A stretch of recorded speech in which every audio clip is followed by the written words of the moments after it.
Hello game devs. In this video, we're going to talk about a game close to my heart called SpaceChem.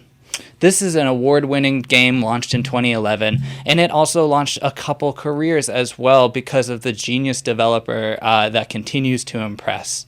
This one gets my serotonin flowing.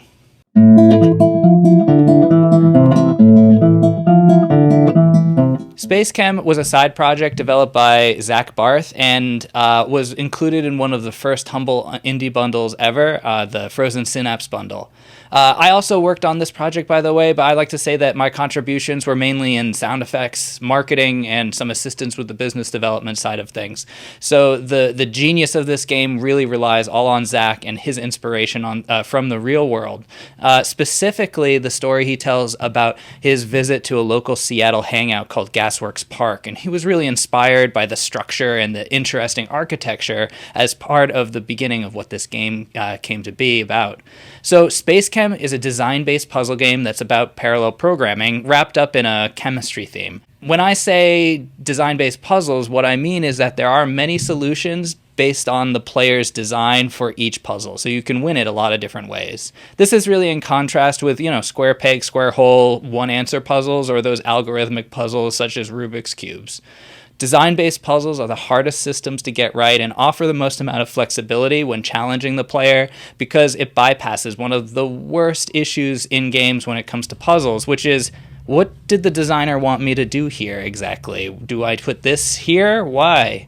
So the puzzles for this game, they build and build upon the first and challenge you in unique ways to move the elements around, and then moving on to multiple reactors in the system and building different molecules at the same time. Generally, these are in really low pressure scenarios, but there's also a handful of bosses that kind of put a different spin on the basic gameplay. This hair-pulling joy machine gives the same kind of satisfaction you might get if you're familiar with the crossword puzzle or programming. It's intense head scratchers with eureka moments when it works, and that really satisfies a lot of players.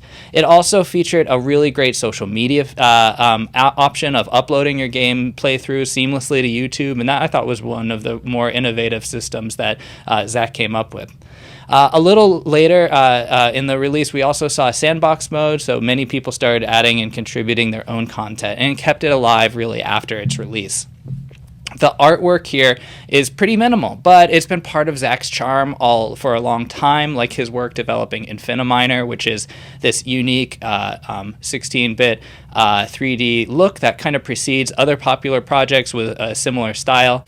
The artwork that is contracted out to Ryan Sumo, and he went on to do Prison Architect, as well as other indie games, and so his career also kind of took up a step after this project. So it totally fit and his work really fit the theme of what we really needed at the time. This game delivers a really fantastic experience enjoyed by millions, and I'm really proud to have helped out just a little bit. So I give this game an A. But the lesson here is to keep your eye on Zach. Zach Barth has been making award-winning games consistently since SpaceChem. You'll often see his work in the IGF finalist category. And what do you think the keys to his success are? How do you reskin SpaceChem and make a game of your own? Maybe think about that as part of your response.